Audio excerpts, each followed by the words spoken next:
Hello friends, आपका स्वागत है हमारे चैनल लाइक स्टडी 09 पर, जिससे हो जाएगा आपको अपनी पढ़ाई से प्यार। चलिए शुरू करते हैं आज के टॉपिक से, जो होने वाला है सूर्यवंश।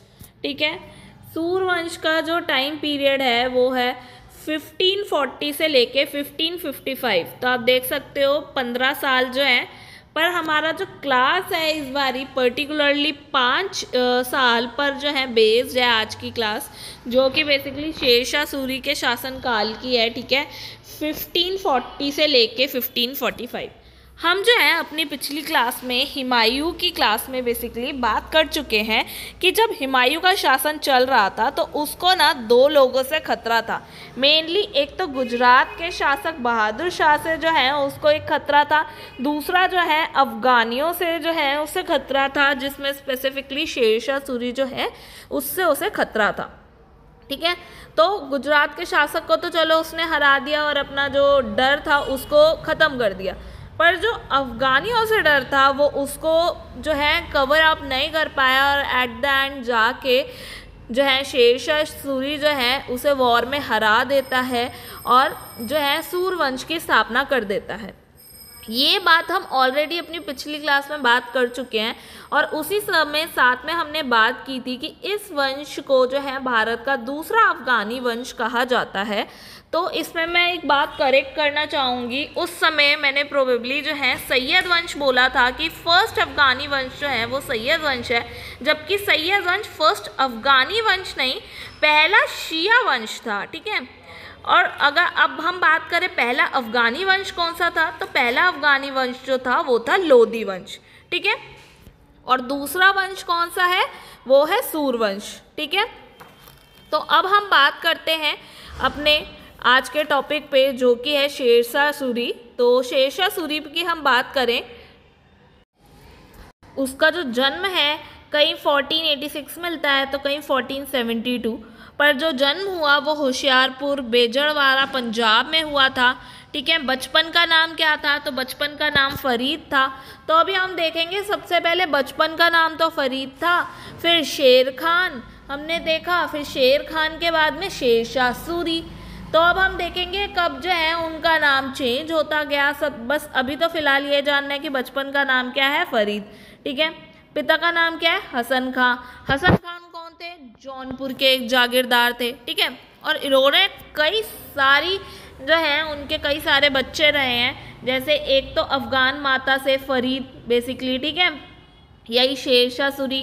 फिर दूसरा भाई जो है निज़ाम, फिर जो है उनकी कुछ जो है दासियाँ भी थी। ठीक है, तो कई दासियों से भी उनके बच्चे हुए, जैसे ये 3 दासियाँ। ठीक है, जिसमें एक से हुआ अली, दूसरी से उसी से हुआ यूसुफ, और जो दूसरी उनकी दासी थी उससे हुआ खुर्रम, और जो है ये खासी खां, और एक ऐसी दासी थी जिससे जो है सुलेमान और अहमद जिससे पैदा हुए, वो वाली जो बेसिकली औरत थी वो उनको ज़्यादा प्रिय थी, वही दासी उनकी फेवरेट थी।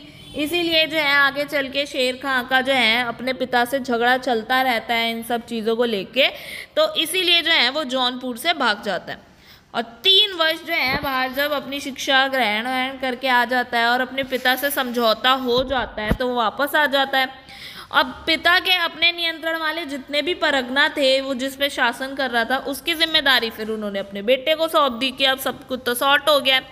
तो अपने पिता का जो मालिक था जमाल खां, उससे ये जो है वो जो है बहुत ज़्यादा प्रभावित हो गया था, और पिता की जो जागीर थी सासाराम, वो उनके बाद जो है फरीद को दे दी गई, मतलब शेरशाह सूरी को दे दी गई, कि भाई बहुत ज़्यादा इम्प्रेस हो गया था। और ओवरऑल क्या हुआ, जागीर तो मिली गई। इवन साउथ बिहार का जो रूलर था या सूबेदार कह लो, बहार खान लोहानी, ठीक है, उसका भी जो है फरीद या शेरशाह सूरी वो जो है शासक का अंगरक्षक बना। ठीक है, और उसका ही नहीं, इवन उसके बेटे जलाल खां का भी बना। ठीक है, तो अब हम उसकी स्टोरी देखते हैं कि ओवरऑल क्या होता है, कि जो ये तो अंगरक्षक है भाई बहार खान लोहानी का। तो ये जो बहार खान लोहानी था एक बारी जंगल गया, तो वहाँ पे ये फरीद भी साथ में गया था शेरशाह सूरी, क्योंकि वो भाई उनका अंगरक्षक था। तो वहाँ पे क्या होता है, जंगल में आ जाता है शेर। अब शेर आ जाता है, वो अटैक करता है लोहानी पे। तो ऐसा ये देखते हुए जो शेरशाह सूरी है, फरीद है, वो जो है तलवार से शेर को मार देता है। तो बेसिकली शेर से होती है उसकी लड़ाई और उसमें जो है वो शेर को हरा देता है। इसीलिए जो है खुश होकर जो है बहार खान लोहानी ने फरीद को एक उपाधि दी, वो थी शेर खान। इसीलिए भाई उनका जो नाम है ना शेर खान पड़ा। जहाँ भी हम देखेंगे उसके थ्रोन पे बैठने से पहले हमने इवन यहाँ तक जब बाबर का बारे में पढ़ा तब भी हमने बैटल ऑफ चंदेरी में शेरशाह सूरी के लिए पर्टिकुलरली नाम नहीं देखा, हमने शेर खान देखा। हम उससे पहले जहाँ भी नाम देखेंगे शेर खान देखेंगे। क्यों? क्योंकि उसका जो टाइटल दिया गया था शेर खान, वही उसका नाम पड़ा हुआ था। शेरशाह सूरी तो जब वो थ्रोन पे बैठा उसके बाद जो है उसने ये टाइटल लिया था। ठीक है, अब इसके बाद जो है ये बहार खान लोहानी का जो बेटा था उसे अंगरक्षक बनाया। पर होता क्या है, ये जो शेर खान है और उसके भाई उसके बीच में चलते हैं, डिस्प्यूट होते हैं। तो लोहानी सोचता है कि भाई इस डिस्प्यूट को सॉल्व करने के लिए क्या करते हैं, सासाराम की जो जागीर है दोनों भाइयों में बराबर बराबर बांट देते हैं। हमने देखा ना ऊपर जो है इसके दो, ये दूसरा भाई भी है निज़ाम, ठीक है। तो वो सोचते हैं कि भाई दो भाइयों में झगड़ा हो रहा है तो इक्वल इक्वल बांट देते हैं। पर ये चीज़ भाई उसे पसंद नहीं है कि भाई सारी ज़िंदगी मेहनत मैंने की, अंगरक्षक मैं बना, सारी जिम्मेदारी मैंने संभाली, पर जब बंटवारा हो रहा है तो वो दो हिस्सों में हो रहा है। इसीलिए वो जो है चाह के मुग़ल आर्मी को ज्वाइन कर लेता है। इसीलिए जब चंदेरी का युद्ध होता है 1528 में, जब हमने बाबर के बारे में पढ़ा था, बाबर जो है उस समय पे भाई इससे पहले जो है बैटल ऑफ पानीपत जो है उसे कंप्लीट कर चुका था। राणा संगा वो जो है इब्राहिम लोधी को हरा चुका था। उसके बाद बैटल ऑफ खानवा में जो है वो राणा संगा को हरा चुका था। और राणा संगा का साथ जो है बेसिकली जो राजा मेदनी राय था उसने दिया था। इसीलिए जो है आगे चल के जो है ये बैटल ऑफ चंदेरी होता है, ठीक है, जिसमें राजा मेदनी राय के खिलाफ जो है बाबर खड़ा होता है। ये चंदेरी रूलर था, ठीक है। तो इसमें जो है शेर खान जो है बाबर का साथ देता है और वो जीत जाता है।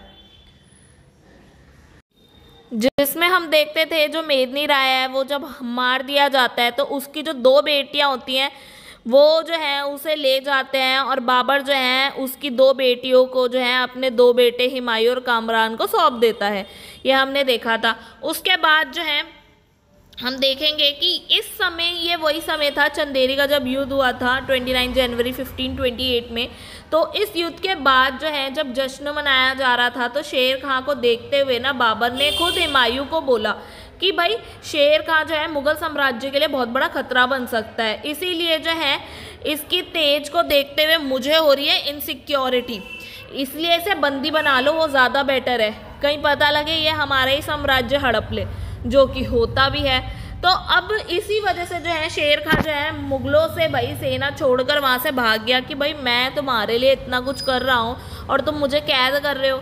इसीलिए जो है जाते जाते मुग़लों की सेना से वो कह के गया कि खुदा ने चाहा ना तो इन मुग़लों को बाहर निकाल कर छोड़ूंगा। ये उसका स्टेटमेंट था। अब उसके बाद में हमने देखा था बाबर के टाइम पे भी, हमने बाबर के लेक्चर में भी पढ़ा था कि उसके बाद जो है 1529 बेसिकली 5 अप्रैल 1529 उस समय जो है बैटल ऑफ घघरा जो है घघरा वो होती है। तो उसमें वो किसके खिलाफ होती है, बाबर और बिहार और बंगाल की एक संयुक्त सेना होती है, ठीक है, जिसमें बेसिकली अफगान्स होते हैं। वो अफगान जो है हमने ये भी बात की थी जब बाबर को दो लोगों से खतरा था, एक तो राणा संगा से, एक अफगानियों से। तो वही चीज़ वही हुमायूं को भी खतरा था अफगानियों से, ठीक है। तो यहाँ पे अब उन्हें कंट्रोल करना था। तो शेर खान जो है महमूद लोदी की तरफ से जो है इस वॉर में लड़ा था, ठीक है। और ये पहली एक ऐसी वॉर थी जो जल और थल के युद्ध, मतलब यहाँ पे युद्ध हुआ था, मध्य भारत का पहला युद्ध था ऐसा, ठीक है। अब हम बात करें बहार खान लोहानी की, तो जब वो मर गया, अभी जो हमने ऊपर देखा ना बहार खान लोहानी जो बेसिकली जिसका ये अंगरक्षक बनता है और आगे डिस्ट्रीब्यूशन, प्रॉपर्टी डिस्ट्रीब्यूशन की बात चलती है। तो ये जब इसकी डेथ हो जाती है तो शेर खान की जो बेसिकली उसके बाद जो उसकी विधवा बेगम होती है, ये इसकी दूदू बेगम, उससे ये शादी कर लेता है। और अब उसका तो बेटा था ना, बेटा जलाल खान, वो चला जाता है बंगाल, बंगाल भाग जाता है और वहाँ पे शासक होता है नुसरत शाह। उसको भी आगे चल के 1528 में जो है शेर खां हरा देता है और उपाधि ले लेता है हजरत आला। ठीक है, तो हमने अपनी पिछली क्लासेस में भी बात की थी ना कि भाई जब हुमायूं के टाइम पे कि वो जो है भगाता है या हराता है जब इसको क्या बोलते हैं शेर खां को, तो उससे पहले जब चुन्नार पे अटैक करता था, तो उस समय पे जब अटैक किया था 1538 में, तो तब जो है वो भाग के गौड़ नामक स्थान पे चला जाता था। तो मैंने बताया था ना कि भाई क्यों जाता था वो उन्हीं क्षेत्रों में, बेसिकली बंगाल के और जो है इन सब एरियाज़ में ज़्यादा प्रेफरेंस क्यों रखता था वो, इसीलिए क्योंकि भाई उसका जो इन्फ्लुएंस था बंगाल बिहार की साइड जो है वो बढ़ता जा रहा था। तब हमने बात की थी जब बैटल ऑफ दोहरिया की बात की थी। ठीक है, तो वही चीज़ अब हम कंटिन्यू करने वाले हैं। आप एक साथ ना लिंक करके चलिए, क्योंकि टाइम पीरियड ना एकदम वही चल रहा है जो हम बाबर के टाइम कवर किए थे और हुमायूं के टाइम कवर किए थे। ये सारी स्टोरीज ना साथ ही साथ चल रही हैं। ठीक है, हमने बेशक टॉपिक अलग लिया हो पर स्टोरी सारी एक साथ चल रही है। तो अब हम बात करते हैं 1530 की। तो 1530 में जो है शेर खान ने चुन्नार के जो किले था, वहाँ किलेदार जो था ताज खां, उसकी विधवा लाड मलिका जो थी उससे शादी कर ली। तो चुन्नार का किला पे तो अधिकार हो ही गया ना, तो चुन्नार के किले पे अधिकार हो गया और बिहार का भी शासक बन बैठा। तो बिहार का क्षेत्र भी उसका अपना हो गया, जो मैंने बताया कि भाई बिहार पे शक्ति बन गई थी, बंगाल के साइड भी उसका कंट्रोल हो गया था। फिर उसके बाद में दोहरिया का युद्ध होता है जो 1532 में होता है, जहाँ पहला अटैक जब होता है ना कि हम चुन्नार वाला ये जो किला है हुमायूं के पास में पहुँचता है, तो इसमें आगे चल के उसे अपने बेटे को जो है एज अ गिरवी देना पड़ता है। वही कि शेर खान ने अपने पुत्र कुतुब खां को जो है मुगल सेना में भेजना पड़ा, ऑप्शन नहीं था उसके पास, क्योंकि ये जो चुन्नार का किला था ये जो है पूर्वी भारत का द्वार कहा जाता है। ठीक है, इसे तो इसीलिए जो है 6 महीने तक जब घेराबंदी की हुमायूं ने, तो एट द एंड संधि के तौर पे भाई अपने बेटे को जमानत के तौर पे जो है इस दोहरिया के युद्ध की वजह से उसे जो है सेवा में भेजना पड़ा अपने बेटे कुतुब खां को। उसके बाद भी जो है ऐसे ही वॉर्स चलते रहे। ठीक है, तो जो है एक सूरजगढ़ का युद्ध हुआ था जो 1534 में हुआ था। इस समय जो है शेर खान ने बंगाल के शासक महमूद शाह को जो है हरा कर जो है 13 लाख दिनार जो है बेसिकली लिए और उससे जो है सेना उसने तैयार की। तो अब आप देख रहे हो बंगाल भी उसका अपना हो गया। ठीक है, आगे हम बात करें चौसा की युद्ध की, तो वो 1539 में हुआ था। ठीक है, ये जो वॉर है हमने हुमायूं के टाइम भी बात की थी, ये वॉर लड़ा गया था हुमायूं और शेरशाह सूरी के बीच में।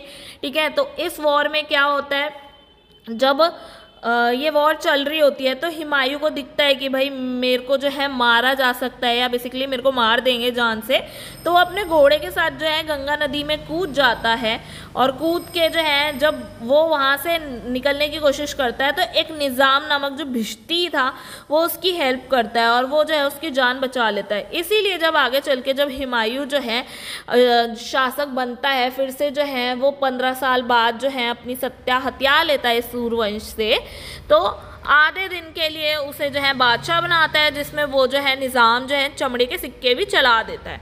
हमने ये सारी बात की थी, ये वही वाला वॉर है चौसा का वॉर। ठीक है, और इसके बाद जो है शेरशाह सूरी ने बेसिकली शेर खां उसने जो है शेरशाह की उपाधि ली थी। ठीक है, और उसने अपने नाम का खुतबा भी पढ़वा लिया था। फिर उसके बाद में हमने ये भी पढ़ा था एक बेलग्राम का युद्ध हुआ था जो 1540 में हुआ था। इसे जो है बेलग्राम का युद्ध भी कहा जाता है और इसे कन्नौज का युद्ध भी कहा जाता है। ये भी हुमायूं और शेर खां के बीच में हुआ था, शेरशाह सूरी के बीच में। ठीक है, इस समय तक क्या है, पहले तो भाई वो कूद गया नदी में और फिर अपनी सेना वेना तैयार कर रहा था हुमायूं, क्योंकि उसे हार बर्दाश्त नहीं हुई, तो वो फिर से तैयार होकर जब आया था, पर हुआ क्या, हुमायूं का भाग्य फिर से जो है उसका साथ नहीं दिया और मुगल सत्ता की समाप्ति हो गई, क्योंकि इसमें जब वो हारा पूरी तरीके से जो है उसने जो है सूर्यवंश की स्थापना कर ली उसे हरा के, और दूसरा अफगान वंश जो है स्थापित कर दिया था। ठीक है, तो उसके बाद जो है हुमायूं की अपनी अलग स्टोरी चल रही थी कि भाई हुमायूं जो है अगले साल शादी कर लेता है, फिर उसके कुछ वक्त बाद अकबर पैदा होता है ना, और वो जो है भाई अपने भाइयों की, हुमायूं जो है अपने भाई जो हिंदाल था, कामरान था, अक्सरी था, उनके क्षेत्रों को हथियाने के लिए जो है चला जाता है, ताकि जो है वहाँ से सेना इकट्ठी करके फिर से जो है वो ये सूर्यवंश जो है इसको ख़त्म कर पाए। तो वो तो अपनी साइड से कोशिश कर रहा है, बट जो स्टार्टिंग के 5 इयर्स थे उस समय पे तो शासन चलता है शेरशाह सूरी का, है ना। तो उस समय जहाँ हुमायूं अपनी सेना इकट्ठी कर रहा है, यहाँ शेरशाह सूरी क्या कर रहा है, तो अब हम उस पर देखते हैं। तो जो है गख्खरों का युद्ध होता है 1541 में। अब ये क्यों होता है, क्योंकि ये जो है मुगलों के प्रिय होते हैं, इसीलिए भाई वो इनके लिए खतरा बन सकते थे। तो शेरशाह ने अपनी उत्तर पूर्वी सीमा को सुरक्षित करने के लिए यहाँ तक कि रोहतासगढ़ के किले का जो है निर्माण भी करवाया, ताकि जो है और सेफ्टी मिल पाए। और अब हमने ऊपर देखा था कि भाई बंगाल का क्षेत्र जो है उसने जीत लिया था, ठीक है। हमने अभी बात की थी ना कि बंगाल का क्षेत्र जो है सूर्यवंश में जो है उसने जीत लिया।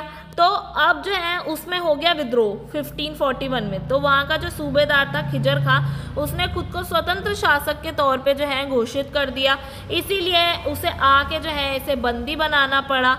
और ऐसे विद्रोह अब फिर से ना उठे, इसीलिए उसने जो है हल निकाला कि भाई ऐसा करता हूँ, बंगाल को छोटे छोटे प्रांतों में बांट देता हूँ, ताकि जो है ये स्वतंत्र होने वाली जो इच्छा है ना वो बचेगी नहीं, क्योंकि कितने सारे एरिया को वो कंट्रोल कर लेंगे जब छोटे छोटे हिस्सों में विभाजित कर दिया जाएगा। तो इसीलिए कई जब हिस्सों में विभाजित किया तो जिले का छोटा समूह जो था वो शिकतेदार द्वारा जो है नियंत्रित किया गया। और जो शिकतेदार द्वारा जिसके द्वारा नियंत्रित किया गया शिकदार के अमीन बंगला, ठीक है, ये व्यक्ति था अमीन बंगला। अब पहला कौन था अमीन बंगला जो बना, वो था काजी फाजिलात, ठीक है, ये पहला व्यक्ति था। उसके बाद क्या हुआ, मालवा का जो है 1542 गुजरात का शासक बहादुर शाह जो है उसकी हो गई थी डेथ, है ना। तो उसकी डेथ हो गई, तो मालवा का जो है एक सूबेदार नियुक्त किया गया मल्लू खां, ठीक है, जिसे हम कादिर शाह भी कहते हैं, वो बैठ गया गद्दी पे। तो इस समय होता क्या है, शेरशाह सूरी जो है अपनी जो है सेना भेजता है, तो बीच में उसका ग्वालियर पड़ता है, जा वहाँ रहा है, मालवा जा रहा है, ठीक है, पर बीच में ग्वालियर पड़ा। तो भाई वहाँ के भी शासक जो है पूरनमल ने आत्मसमर्पण कर दिया, ये सोच के कि भाई ये तो हम पे अटैक करने आ रहा है, फटाफट से जो है खुद ही आत्मसमर्पण कर दो, ताकि जो है कोई ना तो फाइनेंशियली रिसोर्स का मतलब कोई नुकसान हो, ना ही मेन रिसोर्सेज का कोई नुकसान हो, मतलब किसी भी तरह का नुकसान ना हो।